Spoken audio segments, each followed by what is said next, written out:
Bamberg Ehrhardt Red Raider fans. We are live out here at Fry's Drive-In Restaurant in Bamberg, South Carolina.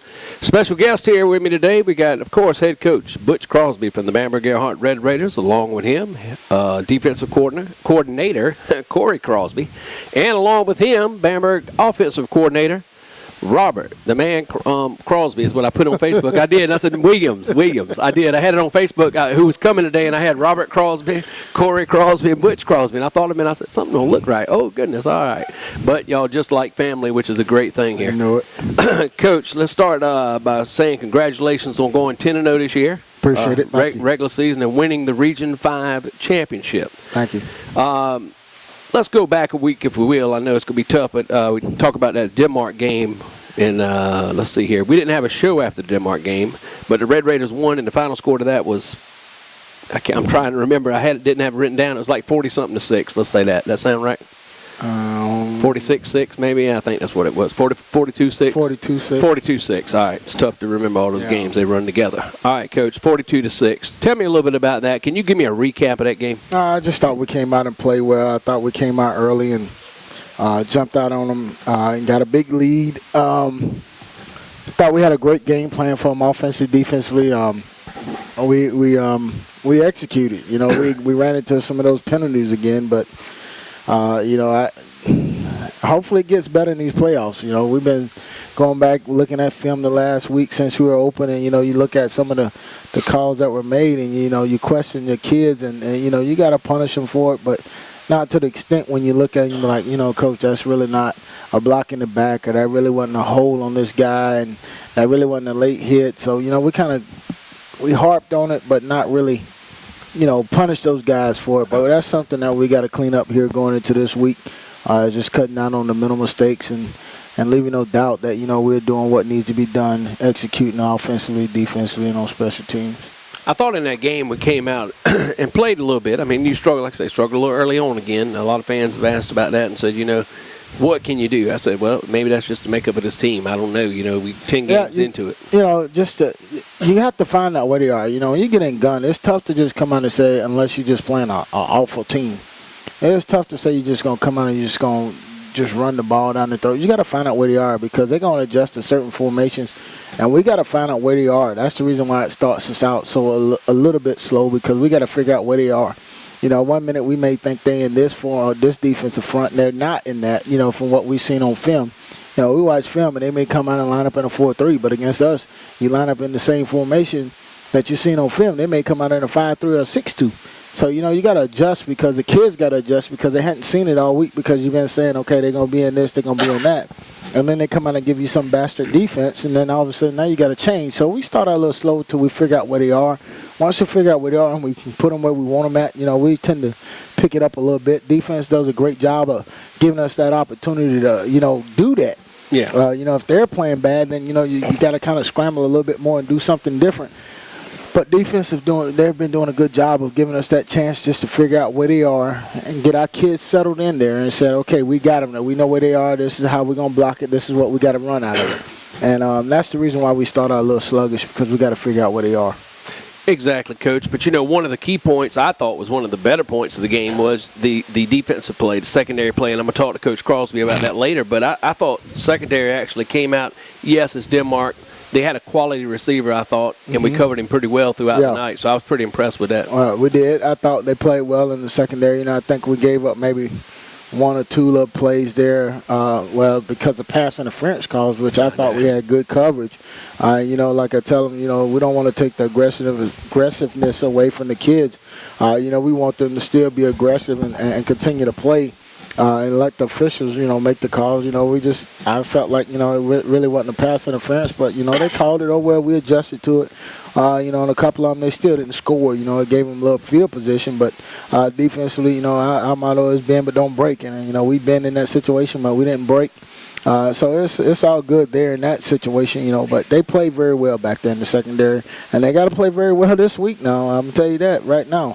We'll get to that in just a moment, Coach. The South Carolina High School League sorted through the playoffs this last Saturday, and you got the number 1 seed, and we'll be playing number 8 Hemingway come Friday night. And we'll talk about them later, but I just wanted everyone to say, Just give me a quick synopsis. You've seen them. What do you think?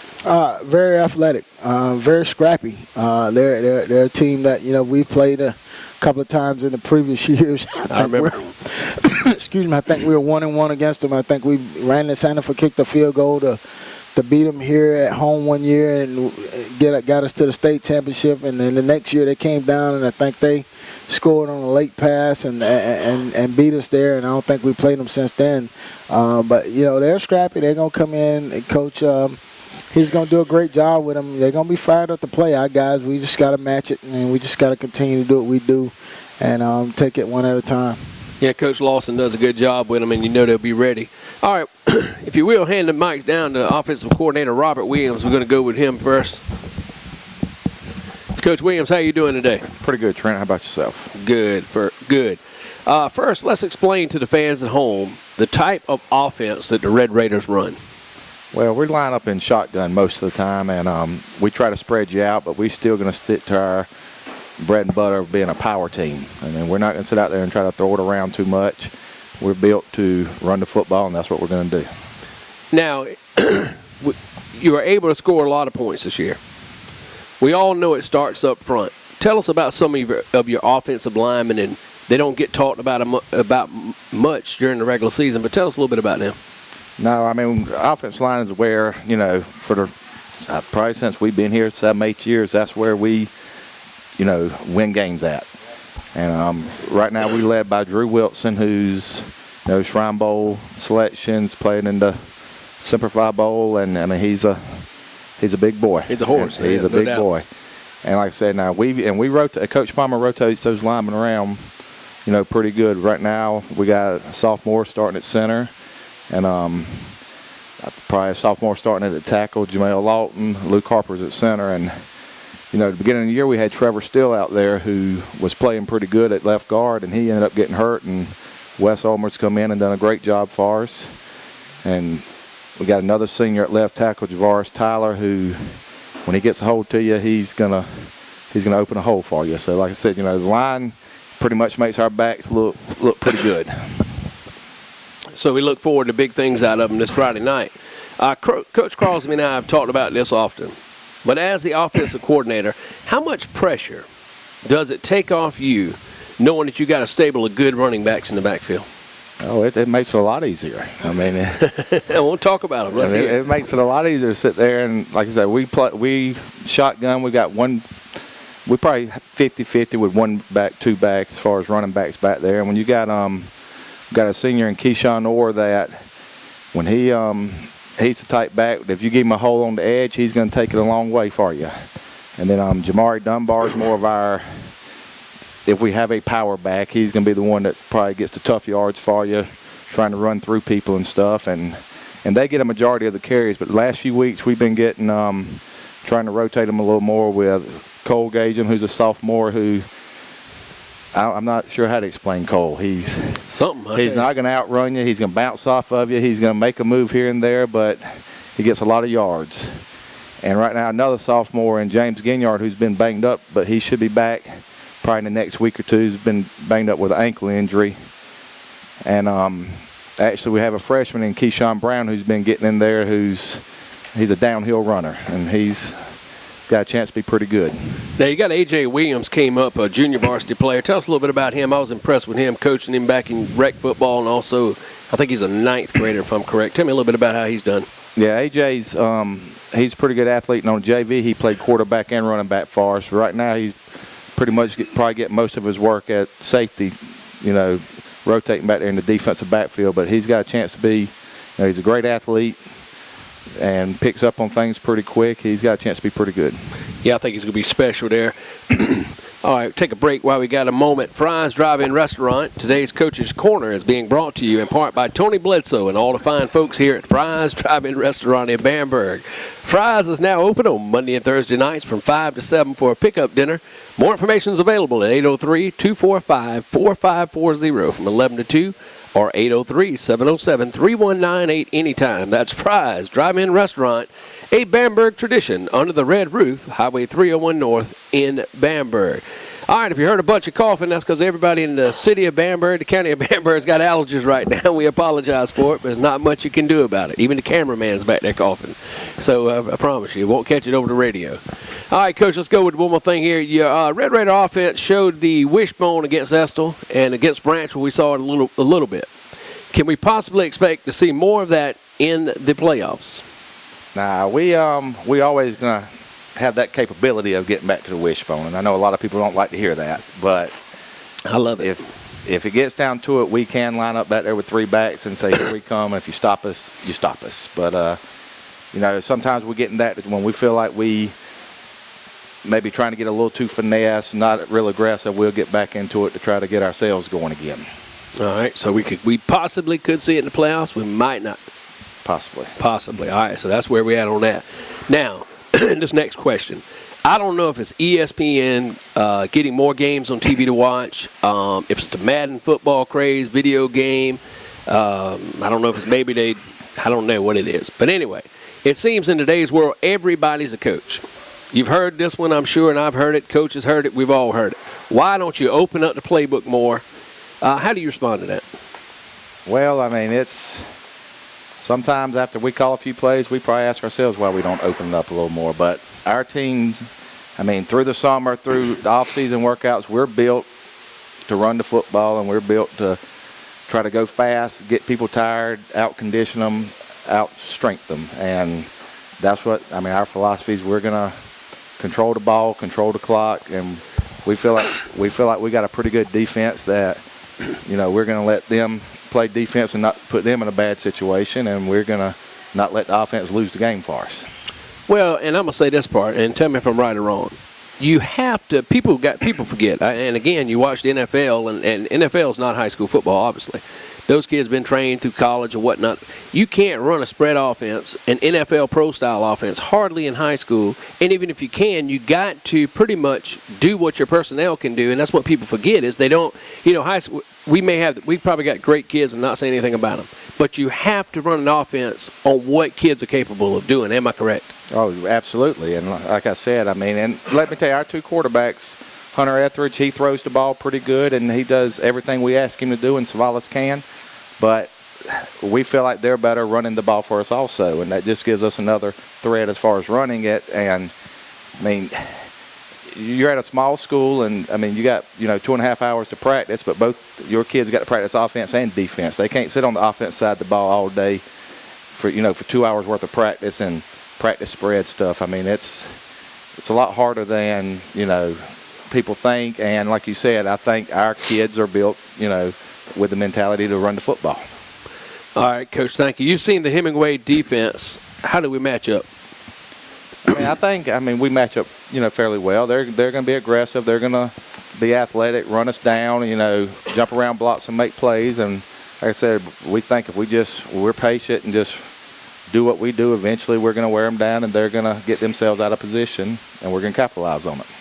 You've run a 2 quarterback system pretty much all season long.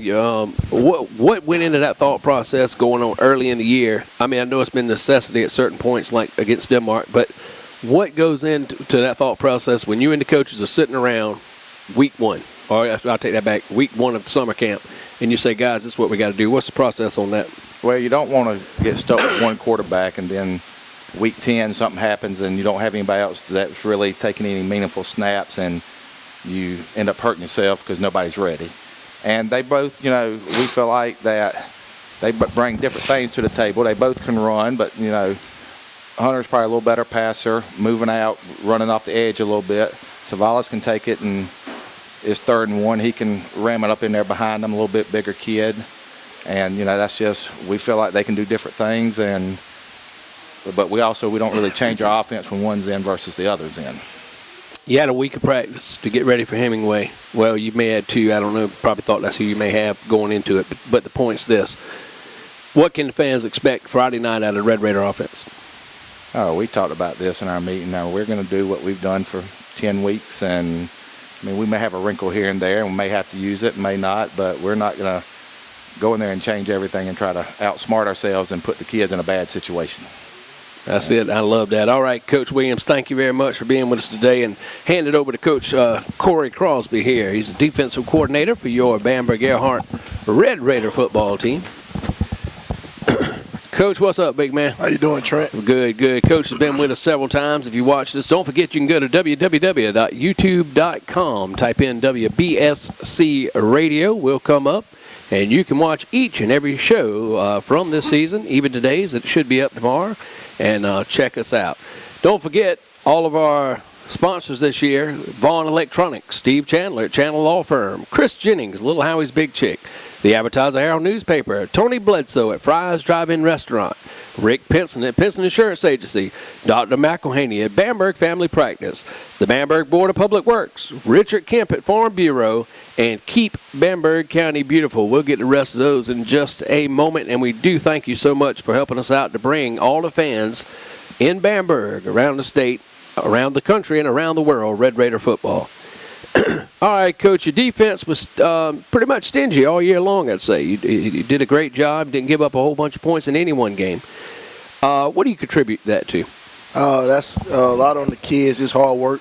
Got a great defensive staff, got a great staff. I'll piggyback on Robert, say, great offense. A good offense helps a great defense, A great offense helps a great defense. So they don't put us in bad situations at all. So but I have a great staff. I have a D-line coach, Travis Wilson, Coach Candy Manigoat, outside linebacker coach Isaiah Can do a great job.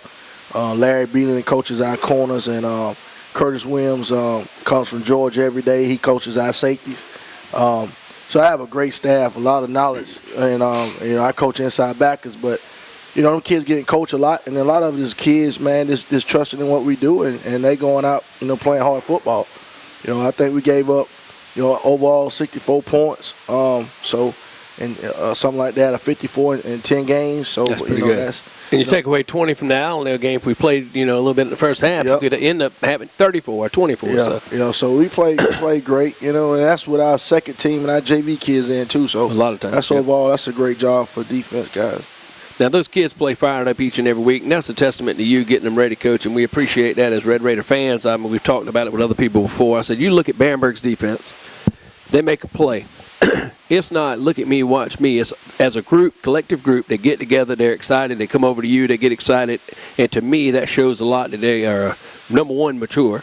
Yeah. Number two, ready to play football, and number three, thinking about team instead of me, and that means a lot. So, right. So I appreciate you doing that, getting them ready each and every week. Appreciate it. Your secondary has had a few problems now, covering the pass this season. I'm gonna see Coach go all nice, and then I say, well, what about your secondary? That's had a few problems. Yeah. And we have, and we know that, and it's not a secret. It's nothing against anybody. It's just that you've had to use a bunch of different combinations. Yeah. Now, against Denmark-Ola, with that said, it looks as though you may have found the right combination. Yeah. Is it a concern moving forward with the secondary? Nah, it's not a concern. It's like making a good chili. You don't come out making it up. You got to kind of practice that. That's right. But we had some young kids come in, started off in the season. We had a sophomore and then a kid at his first year playing. Now, Jamari Dunbar had moved to strong safety. Good. We moving the kid around the corner to safety. Wilson's go to corner to safety. Or stepping up big in the secondary at the corner spot. So right now we feel like we got a great combination with them four guys in the back. And that's what we talked about as a defensive staff, was getting these guys together, getting used to playing together. And right now, they think they gelling and they're excited about going out there. The deep ball been giving us a little problems, but we play so much of different coverages with that, trail technique. And I'm not, and some of the time the guys pressing and they looking at the receiver instead of looking at the receiver and the ball and coming out their breaks a little late. That's just being lazy. And you up, robbing them up 20 something to 0, and here you go to deep ball coming. They being lazy. They think the game's over. You're watching scoreboards. So a lot of that comes from that. And but we only gave up 93 yards passing all year a game. Yeah.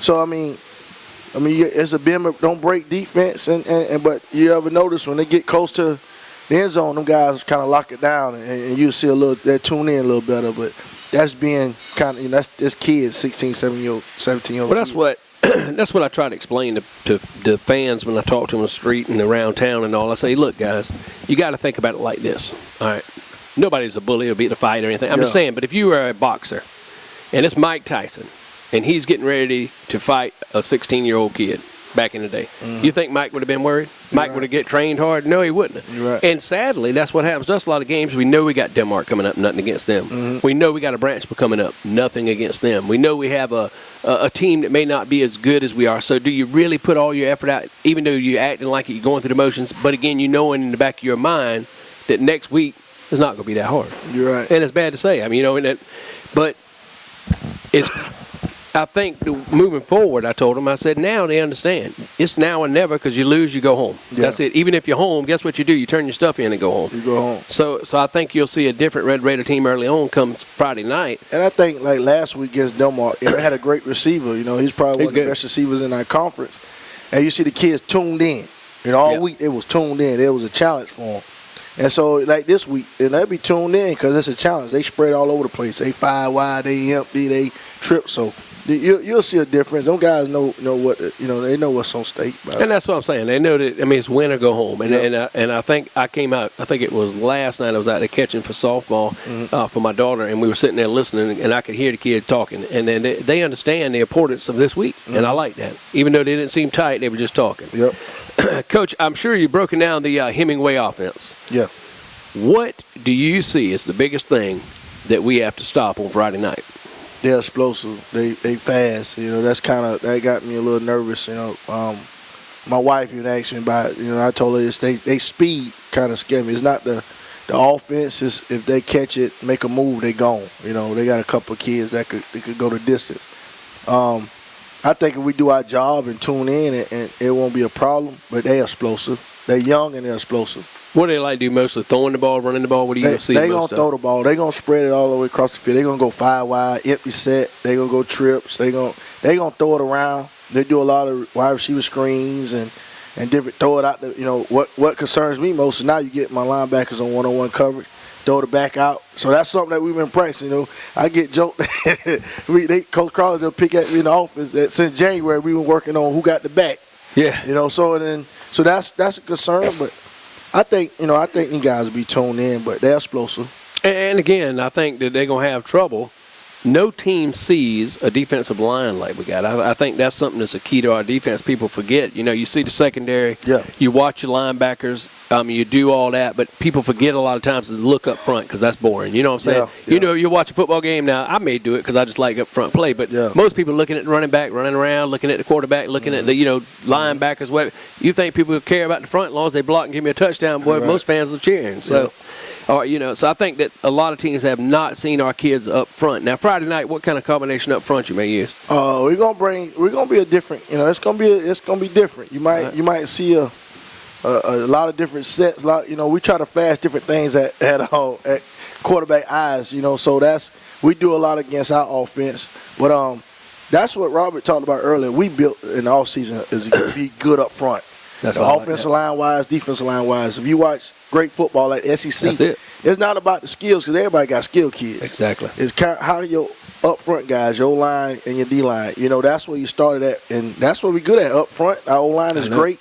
Our defensive line is pretty good. So we battle with each other every day. So that's where it started up front. They don't really matter about the skill kid. Yep. So that's where I'm looking for on Friday night. Now you got anything else for the game on Friday, Coach? Anything else you want to? Nah, we just gonna play hard. It's the playoff game.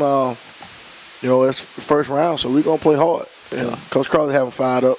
Oh, yeah, I know y'all boys have them right, and that's why we are excited. That's 2 weeks out. I can't take that again. If they do that again next year, I don't believe I'll be able to stand it. I think Coach Carter lost 12 pounds, man. You ready to go in? Pants got a double loop in. All right, Coach, thank you. We'll get back with Coach Crosby now here, back with head coach Butch Crosby. Having a lot of fun here today, folks. And this show here probably will not be as long as our normal show during the regular season and going into a playoff game, but we will get there. I just want to make sure everybody knows my son's out there. Colt Kiner, he's looking at me. He is 5 years old. He's waving up here and wanting me. I supposed to say his name on the radio, so there we go. He's got it. All right, here we go again. Coach, everything starts and ends ultimately with you as the head coach of the Bamberg Ehrhardt Red Raiders. Mm-hmm. Do you feel any extra pressure during playoff time to sometimes jump in on the offensive side of the ball, jump in on the defensive side of the ball during the game? No, not really. You ain't never thought, oh man, he can't call that. Let me talk to that. I'm gonna talk to Robert real quick. What do you and I'm playing, but I'm serious. As a head coach, about getting we're like that throughout the year, so Yeah. it don't get any different during the playoffs. Even defensively, you know, I flip over and talk to those guys on defense, things that I see, and communicate with them. But we do that on a constant basis. You know, we don't just wait till the playoffs and all of a sudden now I got to come in and boom, boom, boom, boom, boom. You know, that's not what got us here.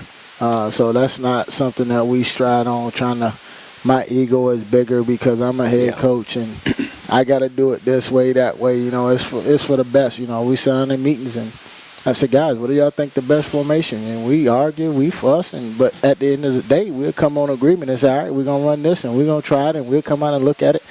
Defensively, they do the same thing. You know, we're going to try this and then you get out there and it might change a little bit, but ultimately, we all come on one accord, and the whole thing is trying to put the kids in the best situation possible that they can be successful. I always try that. Now, if they hear me talk, they always say, guys, let's put them in the best situation. We don't want to ever put a kid in a situation where he can't be successful. So, you know, we're just going to take it one game at a time. We've been there before, and, you know, it's all about now. It's just about continuing to do what you do and get better as the weeks go. You know, I told them, I said, throw the 10-0 out the door. It's no more. You don't think about the 10-0 now. Right now, you got to think about every Friday night you got to go 1-0 for 4 weeks. That's exactly right. And that's what we want to do. We want to go 1-0. All we're thinking about right now is being 1-0 tomorrow night at 10 o'clock, 10:30, whatever time that clock hits 0 in the fourth quarter. We want to be 1-0. Yeah. Right. Does the pressure mount, though? You've been to 2 state championship games. Mm-hmm. Unfortunately, both we lost. Does the pressure start mounting ever? You know what I'm saying? And nothing against you, Coach. I love you to death. It's just a question. But, I mean, as a coach, do you say, golly, this got to be the year? You want to win it, and you keep saying, you know, this is the year, this is the year. And, you know, but like I tell the guys, you know, it's all about winning at the little things in order to win this big thing. I can go back at each state championship that we lost at winning at the little things before we got to the state championship, and it only came out at the state championship. So, you know, I don't want to get into that, but I've been stressing, you know, win at the little things, win at the little things, and if you win at the little things, you'll win the big one. And that's what we're harping right now, win at the little things. Classroom, schoolhouse, you know, in the locker room, on the practice field. You got to win at the little things at all times. And if you can do that, then you'll win the big one. You know, if you slip on winning at those little things, when the big one comes, you're not going to be able to win because them little things are going to take over before that big thing happens. Exactly. Something you said earlier, it rings true in this next question. The fans, players, nor the coaches have really celebrated winning a region championship like you would see at maybe other schools. Right. Do you contribute that to building a tradition here at Bamberg Ehrhardt where it is expected and everyone being focused on one thing and that being a state championship? You know, it's more so that, you know, we didn't celebrate as far as winning the region championship because, you know, we try to do all of the celebrating at the end. We want to get there and we want to celebrate that at the end. Yep. You know, it's great to be region champions, but it's also great to be state champions. And, you know, I want to celebrate them all at one time. Yeah, then we'll get them all together, right? Get them all together. I'll dump another region bucket on your head and a state championship at the same time. So that's fine, guys. I like that. But, you know, let's get dumped at the end. You know, I want to dump on December the 5th or whatever date it is the state championship game is. That's what we're trying to strive for, and that's what we're trying to stay focused on is taking it one at a time to be able to get there in 4 weeks. Coach, I tell you what, 2 years in a row, last year we had the controversy we talked about earlier in the year. It put us a week back. Right. This year, we get in the playoffs, we get pushed a week back. Does that have any effect on Yeah, we got pushed back for a good reason. Yeah, I know, yeah. But what does it do? What does it do to the kids? It gave us a chance to work on some little fundamental things. Good. You know, the weather came back, it rained again. So we were inside, so it gave us a chance to work on fundamental things going into the playoffs. And, you know, I thought we had great practices. It kept us from beating each other up, getting out there and going live and knocking each other in the head. I thought it gave us a time to teach coming out of the season. You know, I'm glad it happened now and not the week like it did last year. Exactly, yeah. You know, I know nobody likes a bye, don't get me wrong. Oh, yeah. But, you know, this bye coming after the regular season, I'll take this one.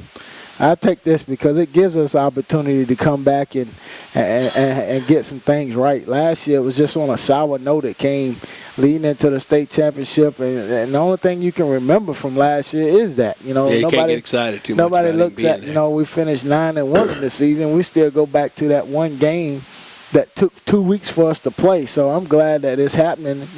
God always does things for a reason. I don't know if I'm supposed to be able to say that on the radio. Oh, you can say it on it if you want to. But, I always look at things and I tell our guys, things happen for a reason. It happened early. It's out of the way. It's gone now. Yep. We got 4 straight weeks to play. Yeah, we're ready to get back to the grindstone. And they need to learn it. That's right. The Hemingway, you as the head coach, what do you know about him? Give us something on him. I just know they're going to come in. They're going to be ready to play. Trent, they're, like I said, they're a scrappy team. And, I don't really stress the records, when it comes to playoffs, because everybody records starting out right now is 0-0. Yep. So we just got to be focused and dialed in and tuned in and ready to play football on Friday. I know our guys are excited to be at home throughout the playoffs, and it'll show tomorrow night. We just fan support, just come out and support them. I'm not sure how many people they're going to bring from Hemingway. So our fan base it's got to be there. I think coming into Hedges, a lot of times our fan base gives us that home field advantage of, teams coming into Hedges and they look over there at their stands and they got 28 people, and look over in our stands and we got 2,000 people. That's kind of rough. It's kind of intimidating to you. So that's the one thing I like about here in Bamberg is that our fans are going to be there whether we're at home or whether we're away. And a lot of people don't think that's important. To me, that's very important. Well, I'm glad you said that. That was a question here coming up in a moment. But in the past now, bear with me and think about this. In the past, fans would sit out week 1 because they thought it would be a blowout game, easy game, right. Bowman or whoever you may be. What would you say to those group of fans that were thinking, it's week 1, we got week 2 to watch it, week 3? Say something to them to make them understand how the importance it's very important. They've narrowed it down to 8 teams in the lower state. The 8 best teams in the lower state in Division I. So it's not like you're playing a slouch team in this first round. I've seen number 8 seeds beat number 1 seeds. I've seen 7 seeds beat 2 seeds. So you can't say, okay, we'll come next week because you never know what might happen. Don't get me wrong. I'm not thinking on that end, but I still rather have you out there supporting us coming against an 8 seed. And I think, if it comes down to it, you guys will be the difference maker for being there and seeing the support that we have. These guys are going to play a lot harder. And I think the fans this year have been a lot better as far as coming out, because even if you recall the Bowman game, we had pouring down rain. It was a weird game. It was raining sideways. And I said, well, nobody's coming for this. I looked around. I said, but darn, we almost got – and that was a 6 o'clock start, yeah, right? It was a 6 o'clock I looked around at one point, and we had people standing on the fence all up in the stands, daylight. Had umbrellas. Felt like a little pee-wee game on a Saturday afternoon. That's right. Because of the weather. The start time. Yeah. But everybody was there. I was like, wow, that's pretty impressive for a community to bring those people out. Great fan support. Yeah. All right, what have you talked to the kids this week, or you tell me, what are the keys to victory against Hemingway? Discipline. Stick to your rules. Do what's the ask of you. Win on every snap. Win on every down, and we'll be fine. That's all we preach to our guys. It don't change, Trent, just because it's playoffs. We got to be disciplined. We got to stay sound to what we do. We got to trust. We got to trust in the coaches. We got to trust in the players. Players have to trust in us. And that's something that we've been preaching in the last 3-4 weeks right before the end of the season is, don't wait till the playoffs to stop trusting what we're saying and listen to somebody else. Exactly. That's not what got us being 10-0. That's not what got us to this point in this season. So, they got to continue to trust what we're telling them, continue to trust what we're doing works, and go out and execute, and we'll be fine. How about any injuries coming up this week, Coach? I think we healed up pretty good. We lost one to a suspension. That's not going to be with us. It's unfortunate. But we moving on. We just go on about our daily business and keep going. Ganyard's still out. He's the only one that I think is hurt. He's been cleared, but he's only cleared to start coming back next week. So hopefully we can go ahead and get this one out of the way, and then we have him back next week. Yeah, and that's pretty big, though, not having him this week. I mean, in certain situations, running the ball, I'd say, wouldn't you? So I don't know. You know, we would love to have him. That just give us 5 now. That's what I'm saying. You'd have a crowd then, boy. Look at it. You could pick him out in the stable and say, let's go. Come on, boy. Reps would be something when he gets back now. Yeah, he should be wound up as tight as a tick to run for about a 200-yard game if you can get him back. Fresh and ready to go. I can imagine. All right, we're going to do the player of the week now, Coach, from last week, week before last, rather, against Denmark Ola High School. We didn't give you that last time. Don't have a frame for it right now. We'll get that. Okay. Jamari Dunbar. Yes. Tell us a little bit about Jamari in that game. He had 2 interceptions. What else did he do good for you? He ran the ball. I don't know how many yards he had. He ran the ball well. I know he played well defensively. 100-something yards. 100-something yards rushing. 2 picks on the night. Had a big stick on defense. I saw a couple of big sticks on defense at outside backer, at strong safety, whatever they call him over there. He plays all over the place over there, so I don't know.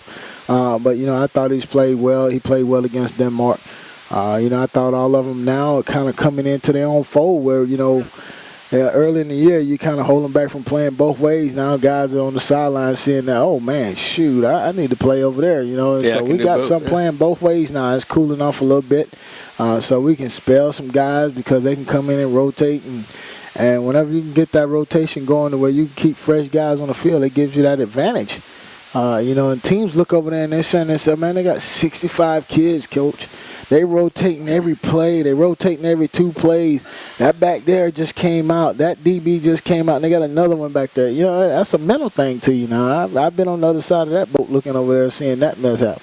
Oh, yeah, exactly. Now, and again, so your kids this last week, you said they thought they were fresh and ready to go. I think we're fresh. We're ready to go. Just got to get this bye week out of us early.